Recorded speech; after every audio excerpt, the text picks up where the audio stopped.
con la mano de ellos. Pero yo en la montaña nunca vi la muerte. Nunca, ni remotamente, yo pensé que me podía morir. No sabía si yo salía solo, con todos, con dos, con tres. Yo salía. ¿Viste que Liliana se moría? No. Mientras Liliana, quiero decir, desde un primer momento, yo supe que salía.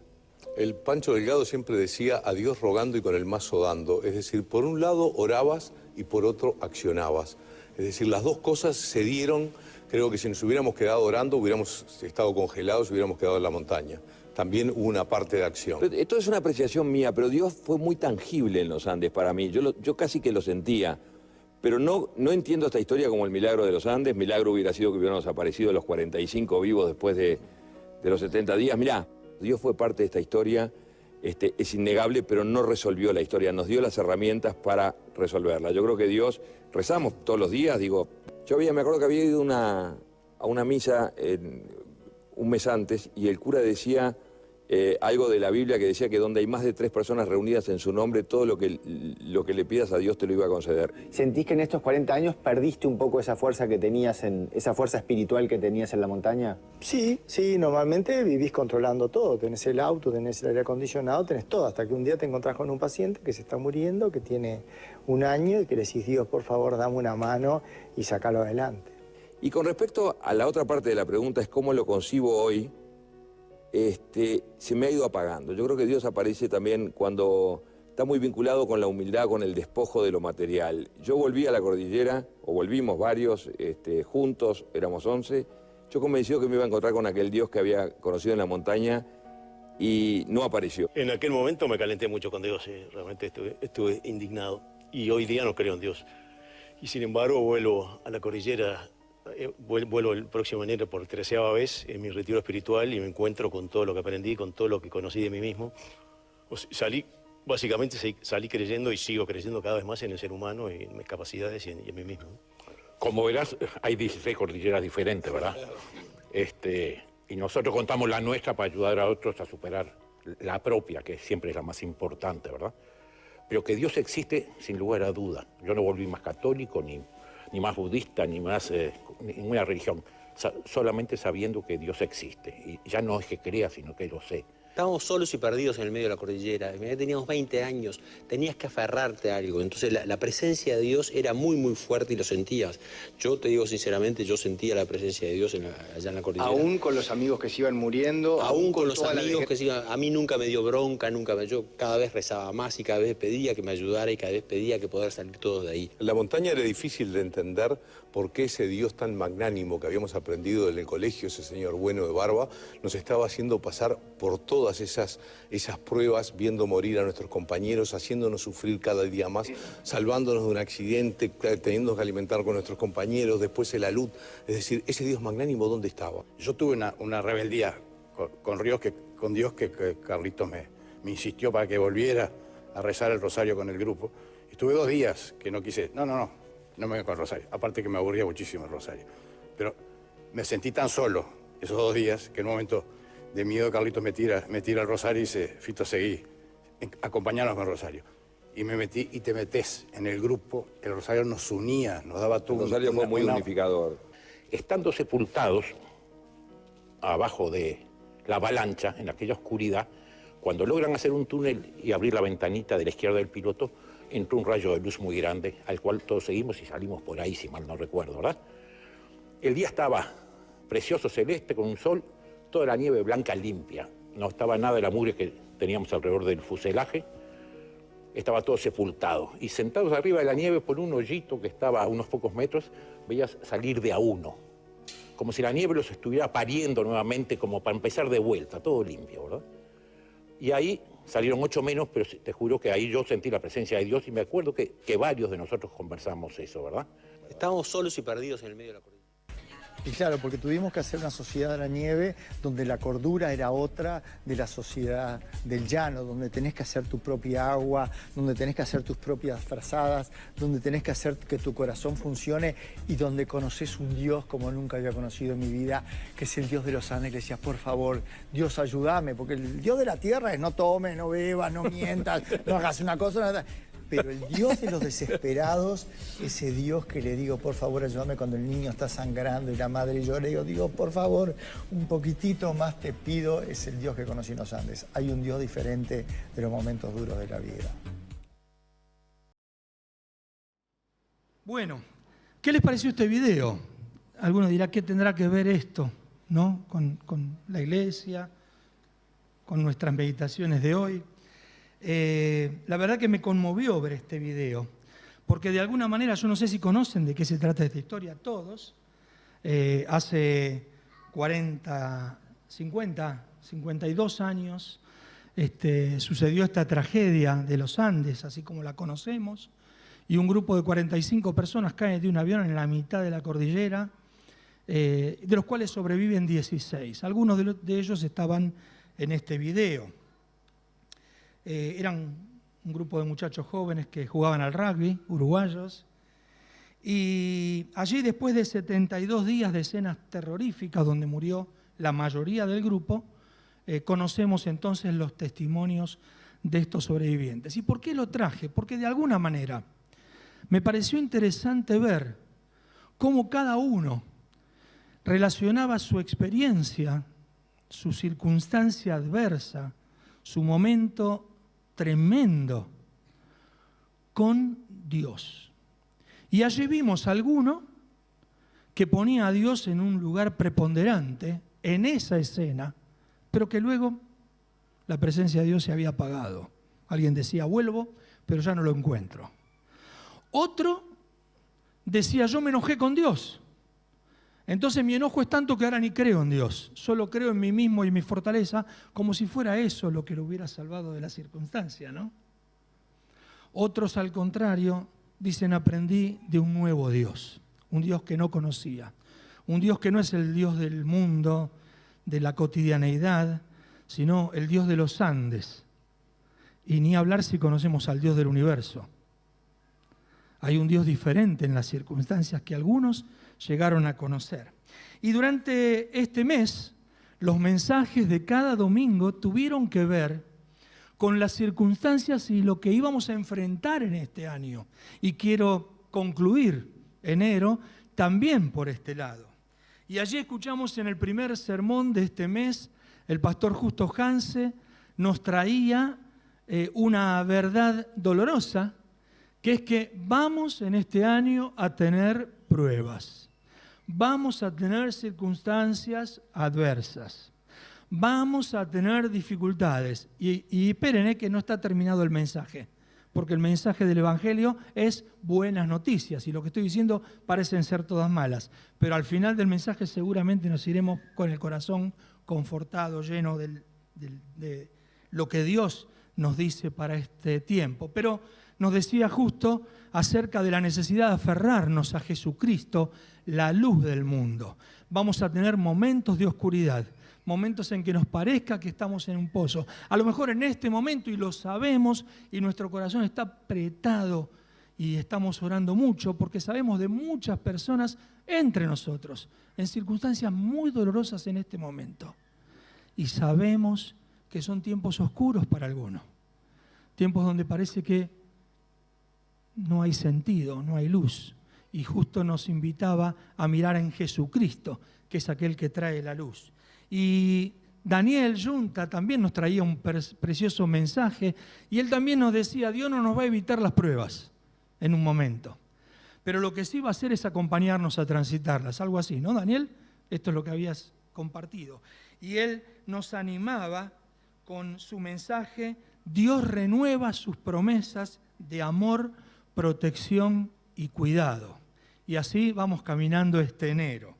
Y el domingo pasado el pastor Stanley Clark nos compartía, en base al pasaje precioso de Colosenses, estos 4 deseos para el año nuevo.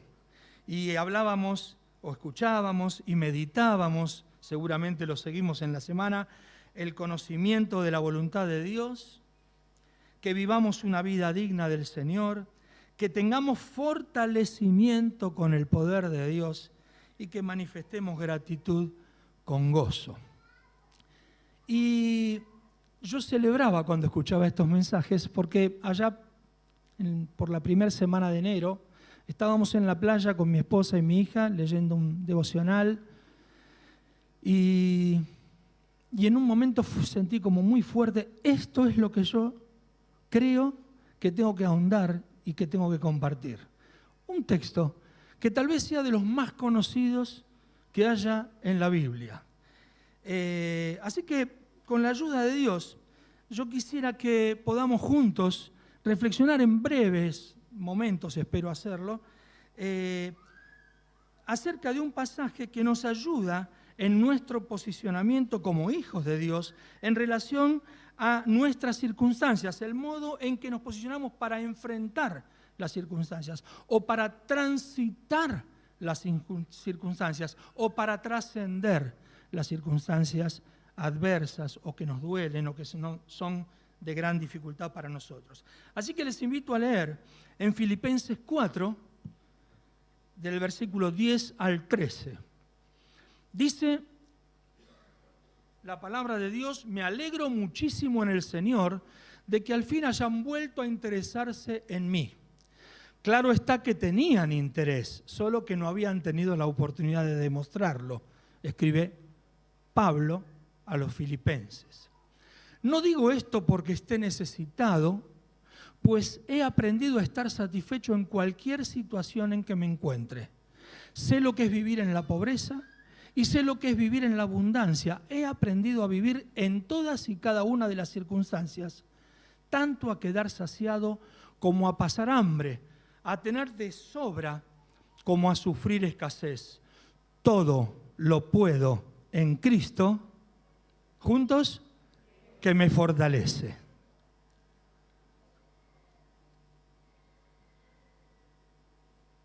Estoy casi seguro que para la mayoría de los cristianos, incluidos cada uno de nosotros, este último texto es el que más nos convoca, porque lo conocemos, porque es una declaración contundente, ¿sí? Y porque además está entre los top 5 de los textos que conocemos, ¿no? De memoria. Jehová es mi pastor, nada me faltará, porque de tal manera todo lo puedo en Cristo que me fortalece. Y a veces hasta algunos lo usan como algo repetitivo para darse aliento, ¿no? Bueno, me gustaría, de una manera simple, ver qué es lo que nos está diciendo este texto. Y en primer lugar, lo que este texto nos dice, vamos a ir al 13, aunque después vamos a ver en el contexto, todo.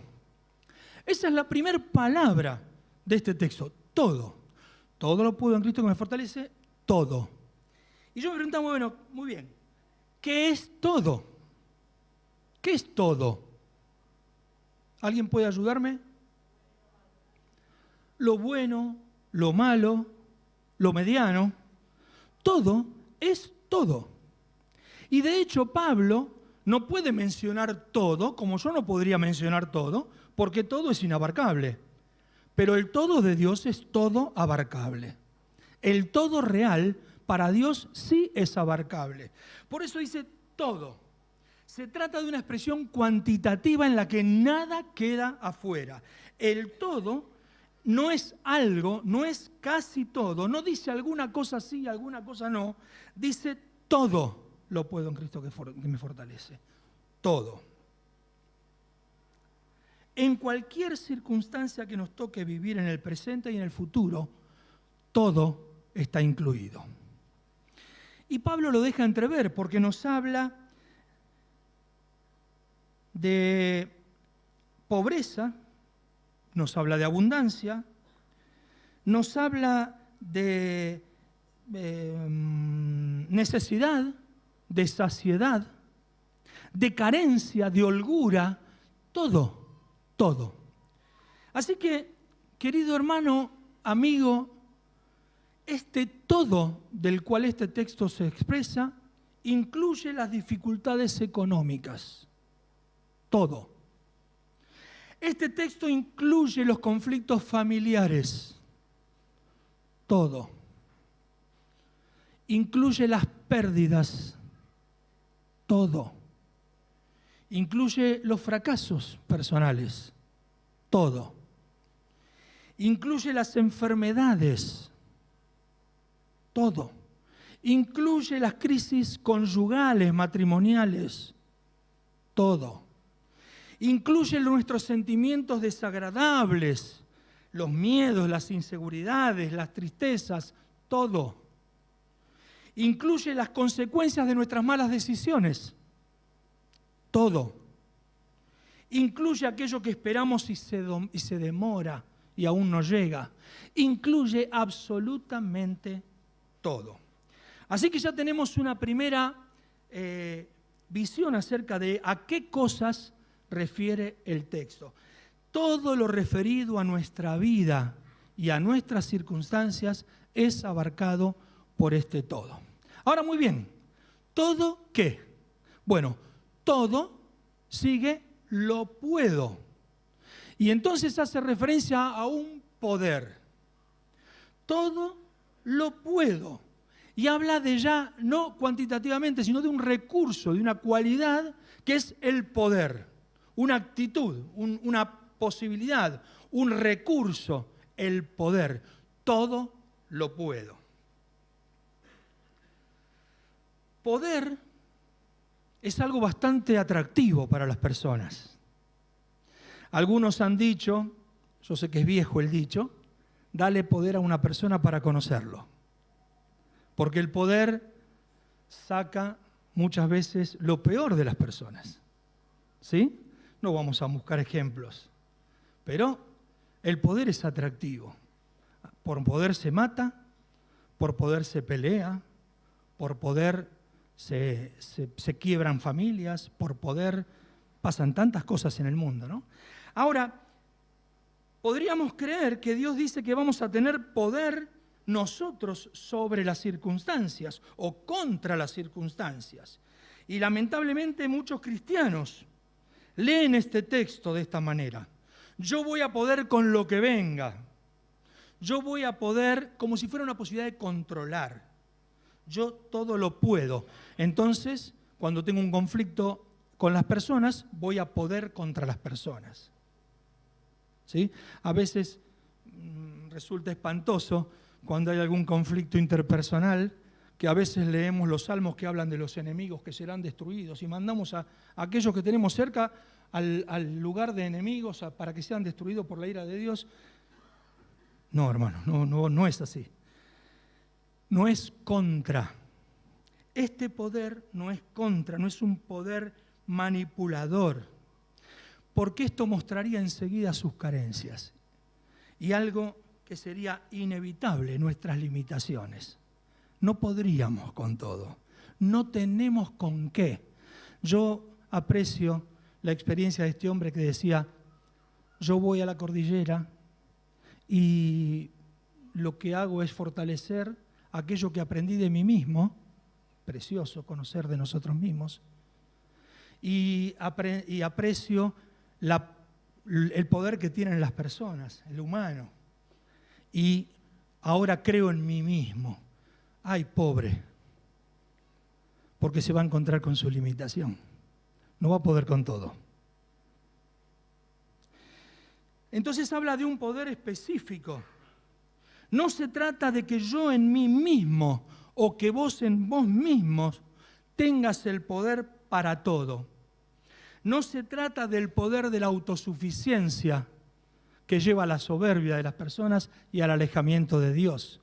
No se trata de ese poder. El poder al que Pablo refiere tiene una fuente fundamental, única y singular. Es Cristo. Todo lo puedo y sigue en Cristo. Él es la fuente de poder para nosotros. No son nuestros recursos económicos, no son nuestras capacidades intelectuales, no son ni siquiera nuestros saberes teológicos. Es Cristo en nosotros lo que nos da poder para todo. ¿Estamos de acuerdo? Esto es lo que dice la palabra. Todo lo puedo en Cristo.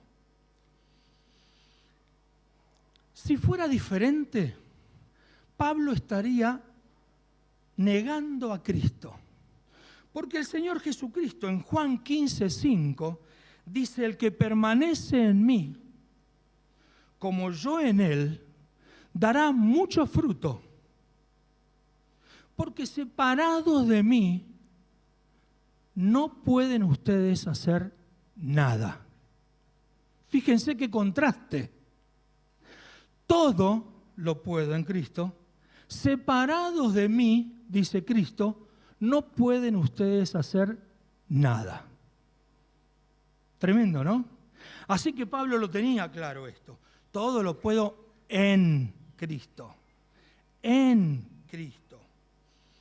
Se trata de todo o nada. Jesús dice que en términos de una vida fructífera, espiritual, trascendente y victoriosa, nuestro poder personal sin Él o separado de Él, de Jesucristo, es nada. El todo lo puedo es real cuando estoy en el que tiene todo el poder. Ahí es real. Ahí sí todo lo puedo, en Él. Dice Colosenses 2, 9 y 10, porque toda la plenitud de la divinidad habita en forma corporal en Cristo. Y en Él, que es la cabeza de todo poder y autoridad, ustedes han recibido esa plenitud. En Cristo habita toda la plenitud de la deidad. El poder de Dios está en Cristo. Él es Dios. Y nosotros en Él recibimos eso también. Ustedes están completos en Él, dice este pasaje en la versión de Reina Valera. No se trata de un poder adquirido desde el desarrollo de capacidades emocionales, racionales ni conductuales, sino que es un poder que se activa cuando tenemos un concreto posicionamiento de unidad, sujeción y dependencia de Cristo. Todo lo puedo en Cristo. Amén. Obviamente que creemos que Dios puede hacer cualquier cosa, aún las que son mayores de las que nosotros imaginamos. En Efesios 3, 20 y 21, un pasaje que solemos leer bastante, dice: al que puede hacer muchísimo más que todo lo que podamos imaginarnos o pedir por el poder que obra eficazmente en nosotros, a Él sea la gloria en la Iglesia y en Cristo Jesús por todas las generaciones, por los siglos de los siglos. Amén. El que puede hacer más que todo lo que podamos imaginarnos, no solo lo que podamos pedir, también imaginar, obra con su poder eficazmente en nosotros. Pero podríamos caer en el error de considerar que el poder activo de Dios en nosotros es un arma que utilizamos a nuestro antojo. Lo que dice este texto no tiene tanto que ver con el poder sobre o contra las circunstancias, sino con un poder en medio de las circunstancias. Es un poder en medio de las circunstancias. Fue hermoso hoy en la escuela bíblica, nuestro hermano Luis recordaba acerca de cómo la iglesia parece crecer más cuando hay persecución. Parece que ahí la fe se arraiga. Y cada uno de nosotros sabe, yo por lo menos lo he experimentado más de una vez, cómo nos aferramos a Dios cuando nos encontramos con nuestras limitaciones, con esas situaciones que son límites. Estos muchachos ya no muchachos, de la cordillera, decían, tuvimos que aferrarnos a Él, y su presencia se hizo palpable allí. Recuerdo noches de rodillas, y digo noches, ver el amanecer, habiéndome arrodillado a las 12 de la noche, en momentos de una aflicción agobiante, aferrándome del Señor para ver luego de transitar ese proceso, la victoria y la gloria de Dios obrando. No es sobre o contra las circunstancias que opera el poder de Dios, aunque si Él quiere, cambia todas nuestras circunstancias porque tiene todo el poder para hacer más de lo que nosotros imaginamos. Pero la mayoría de las veces es esas circunstancias las que Dios utiliza para que aprendamos a aferrarnos a Él, a estar en Él. Y no cambia las circunstancias, pero opera con poder en medio de las circunstancias. ¿Amén? ¿Alguien conoce acerca de esto? Seguramente sí. Él se hace presente en medio de las circunstancias con su poder. Sería muy bueno que desde hoy, cada cosa en la que creemos que no podemos con esto, y sé que se siente así, a veces siento no puedo más con esto.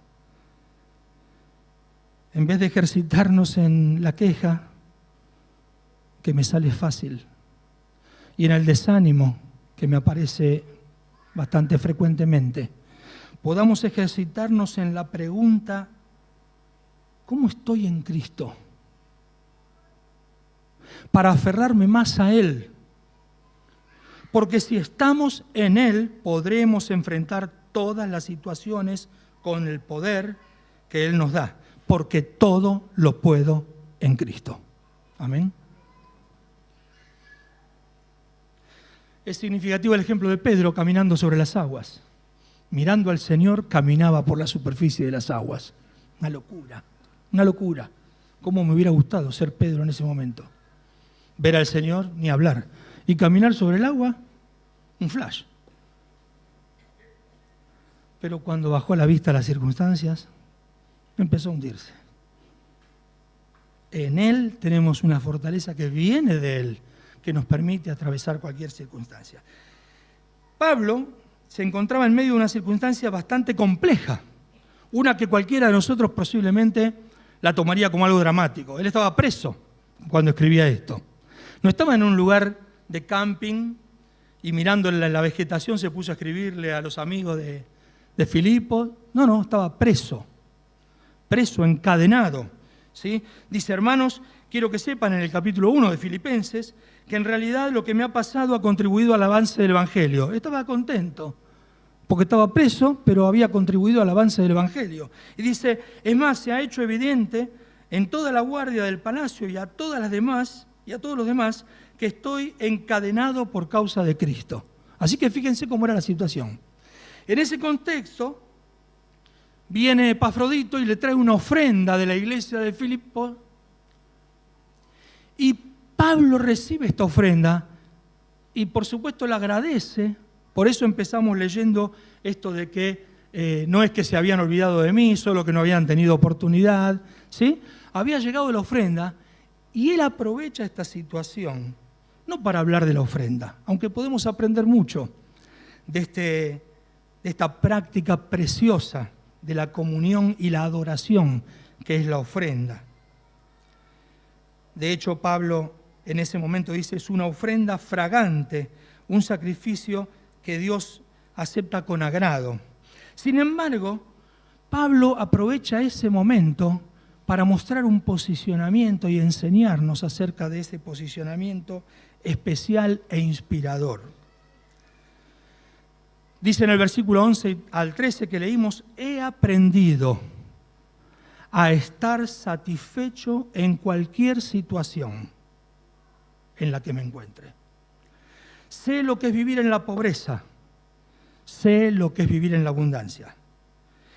He aprendido a vivir en todas y cada una de las circunstancias, tanto a quedar saciado como a pasar hambre, a tener de sobra como a sufrir escasez. Todo lo puedo en Cristo que me fortalece. En la Nueva Traducción Viviente dice, he aprendido a estar contento con lo que tengo, no sufriendo por lo que no. Contento con lo que tengo, porque es lo que viene de Dios, y lo que no, también viene de Dios. Job decía, ¿recibiremos el bien de Dios y el mal no lo recibiremos? Y claro que de Dios no vamos a recibir nunca el mal, ya lo sabemos. Todo lo puedo en Cristo que me fortalece, decía Pablo, sé vivir en todas las circunstancias. Y entonces, me gustaría invitarles a leer este mismo pasaje, pero en la traducción de la Biblia de las Américas, porque hay una pequeña pista ahí que a mí me encantó. Miren lo que dice, he aprendido a contentarme cualquiera sea mi situación. Sé vivir en pobreza y sé vivir en prosperidad.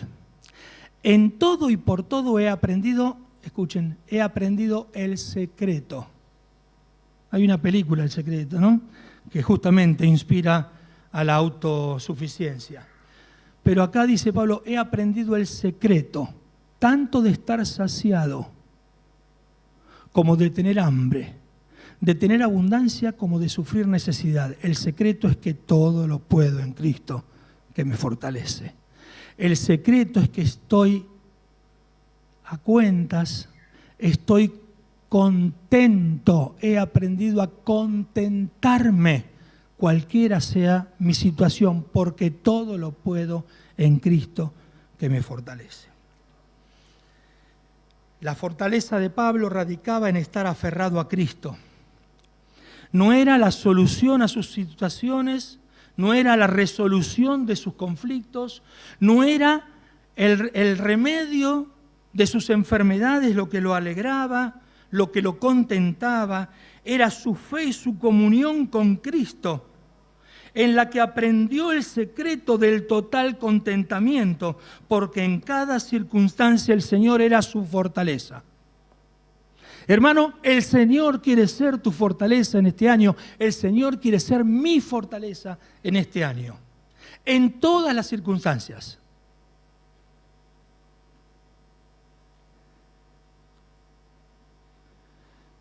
Y ya vamos terminando. El texto sigue y dice, todo lo puedo en Cristo que me fortalece. El poder del todo lo puedo en Cristo no es como un poder que Dios lanza en función de cambiar las circunstancias, como ya lo dijimos, sino que es el poder que viene por la fortaleza adquirida de estar en Cristo. Esto es lo que nos hace fuertes en medio de las adversidades. Es natural que querramos cambiar las situaciones. Claro que sí. Decía uno de los muchachos, a Dios rogando y con el mazo dando. Teníamos que hacer algo, no solamente orar. Es cierto, tenemos que hacer algo, pero a veces queremos cambiar las situaciones que nos disgustan y hacer todo lo que está a nuestro alcance. Esto tiene bastante que ver con el intento de control. Pero el profundo poder de Dios se manifiesta cuando nosotros entregamos por completo nuestra vida y nuestras circunstancias al control de Cristo.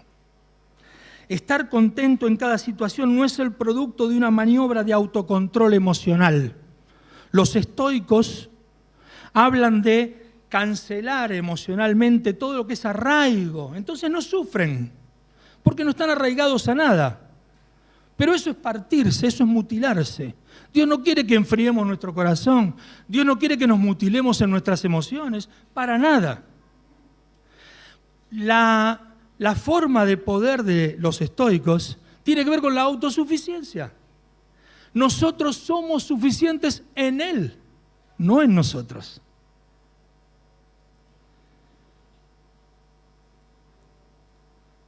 Por eso la vivencia concreta de quien verdaderamente se entrega en confianza a Cristo es esta vivencia de fortalecimiento. Él está con su poder obrando en medio de nuestras circunstancias y en nosotros. Podríamos parafrasear el versículo con toda reverencia.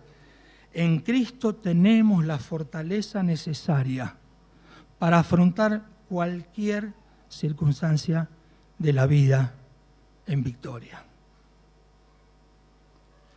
Cristo es el lugar seguro.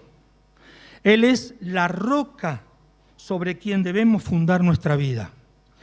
Es ese fundamento el que nos trae fortaleza ante las adversidades. No es el color con que pintamos nuestra vida o nuestra casa. Son los fundamentos, ¿recuerdan? Los dos cimientos. Una casa edificada sobre la arena y otra casa edificada habiendo cavado profundo en la roca. Y allí cimentada vino la inundación y vinieron los ríos y vinieron los vientos. Y una casa se destruyó, pero la otra quedó firme porque estaba fundada sobre la roca. Cuántas circunstancias a veces nos dejan machucados, a veces derrotados. No quiere eso el Señor. Arraigados en Cristo, todas las circunstancias serán de victoria. no son las paredes lindas de nuestra casa, es donde tenemos el fundamento. Y la pregunta se cae de maduro. ¿Dónde está fundada tu vida? Y más chiquito, ante esto que estás enfrentando, ¿en qué te estás arraigando? ¿En tus propios sentimientos? ¿En tus propios deseos? ¿En tus propios ideales? ¿En lo que crees que debería ser justo? ¿Dónde está fundada tu vida mientras estás transitando cada una de las circunstancias que transitas? Y tal vez haya alguien que nunca construyó un fundamento en Cristo, y esta puede ser una oportunidad. Cristo es la roca donde podemos fundar nuestra vida. Tal vez sea hoy el día de aceptarlo a Él, para que se haga centro y Señor de nuestra vida. Tal vez sea aquel a quien tenemos que ponerlo en el lugar que le corresponde en la circunstancia en la que estemos o en la que vamos a estar en este año. Cristo es el lugar seguro, es el fundamento que nos trae fortaleza en las adversidades. Por último, quisiera compartirles algo maravilloso. Todo es maravilloso en la Biblia, pero digo maravilloso porque me maravilló, no porque el otro no lo sea. Pero ¿saben qué encontré en este capítulo? Unos pasajes antes de Filipenses 4:13 y unos pasajes y un texto después de Filipenses 4:13. Y pensé, qué interesante esto. Antes de Filipenses 4:13, todo lo puedo en Cristo que me fortalece, dice en los versículos 4 y 7, alégrense siempre en el Señor. Insisto, alégrense. ¿Cómo vamos a afrontar el 2024? Antes de todo lo puedo en Cristo, alégrense siempre en el Señor. Insisto, alégrense. Como decía Pablo, aprendí el secreto. Que su amabilidad sea evidente a todos. El Señor está cerca. No se preocupen por nada. Más bien en toda ocasión, con oración y ruego, presenten sus peticiones a Dios y denle gracias. Y la paz de Dios, que sobrepasa todo entendimiento, cuidará sus corazones y sus pensamientos en Cristo Jesús. Y entonces sí, todo lo puedo en Cristo que me fortalece. Y encontré un después de Filipenses 4:13. Y es el pasaje del versículo número 19, que podría ser el aliento, el después de Filipenses 4:13. ¿Cómo podría ser tu 2024, mi 2024, si estamos unidos a Cristo? Dice, así que mi Dios les proveerá de todo lo que necesiten, conforme a las gloriosas riquezas que tiene en Cristo Jesús. Lo leemos juntos lo que sigue. A nuestro Dios y Padre sea la gloria por los siglos de los siglos. Amén. Que el Señor nos bendiga en este 2024, en la que podamos experimentar en profundidad el poder con todo, porque estamos arraigados en Cristo y siendo fortalecidos por Él. Amén. Dios les bendiga.